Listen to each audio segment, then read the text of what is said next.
La carovana del Festival delle Bellezze si sposta a Cheremule, avvolgendo questo piccolo borgo del Meilogo in un abbraccio caloroso. Dal sagrato della chiesa di San Gabriele Arcangelo, una costruzione gotico-aragonese del XVI secolo, è la voce magica di Maria Giovanna Cherchia a creare l'atmosfera in cui il fascino dell'arte e della musica danzano insieme.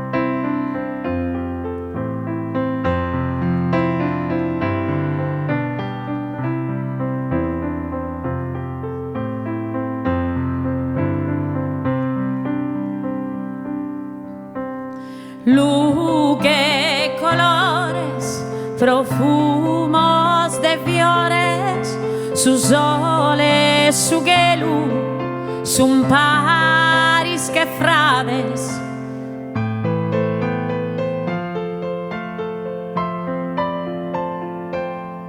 Maria Giovanna, ormai sei di casa al Festival delle Bellezze, ma quest'anno si cambia location, siamo qui a Cheremole di fronte a questa splendida chiesa. Eh sì, perché di bellezze in Sardegna ne abbiamo tante, quindi cerchiamo di sfruttarle nel modo migliore. Nessuno credo riesca a farlo davvero bene come gli amici che curano questo bellissimo festival, e allora io sono felice, onorata di essere qui questa sera nel borgo di Cheremule. Abbiamo dietro di noi quella che sarà appunto la location di questo incontro musicale. Sono felice di essere qua con Maurizio, il mio tastierista, il mio pianista che mi accompagna in tutte le serate, e niente, una tappa di questo bel tour che è iniziato prestissimo quest'anno e che continuerà ancora davvero con tanti appuntamenti.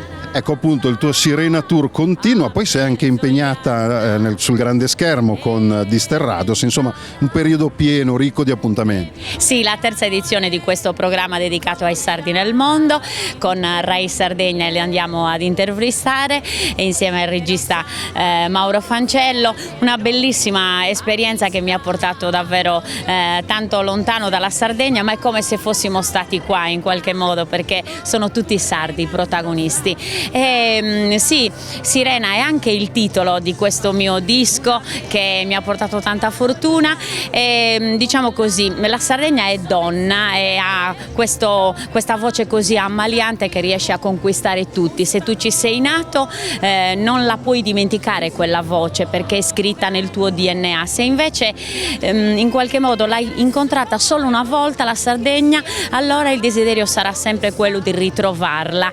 Questa Sardegna che conquista tutti, io la canto da sempre e continuerò a farlo, diciamo così, in tutta questa bella stagione estiva, quindi rimanete collegati su Facebook, su tutti i canali, anche su Sardinian Live, perché lì ci sono davvero tanti amici che ci aiutano a condividere gli appuntamenti di festa. Grazie Maria Giovanna. Grazie a voi. E oh, quando mi senso pariati e grazie de Deus, ballada che in festa dai notte a die su coro meo. E oh, quando mi senso pariati e grazie de Deus, ballada che in festa dai notte a die su